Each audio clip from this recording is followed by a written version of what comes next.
सबको राधे राधे, जय श्री राम। मैं हूँ आपकी अपनी रेणु तिवारी ऑफिशियल में स्वागत करती हूँ।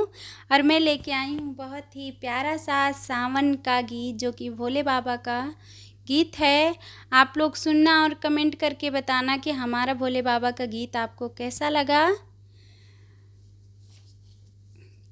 पिया हो लागा सावन महीनवा, चला चली काशी नगरिया हो। पिया हो लागा सावन महीनवा, चला चली शिव की नगरिया हो। पिया हो लागा सावन महीनवा, चला चली शिव की नगरिया हो।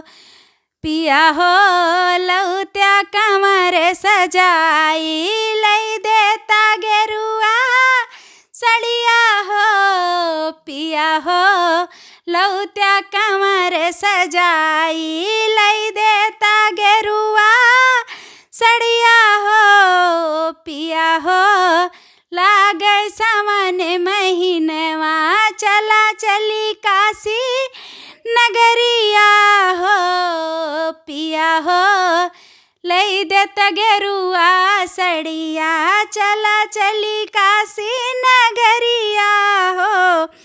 गंगा जल भरे शिव के द्वारे, गंगा जल भरी शिव के द्वारे, मांगब मनौती अचरा पसारे, मांगब मनौती अचरा पसारे। बम बम बोले सारी नगरिया, बम बम बोले सारी नगरिया। पिया हो लागे सावन महीनवा, चला चली शिव की नगरिया ना। पिया हो लागे सावन महीनवा, चला चली शिव की नगरिया ना।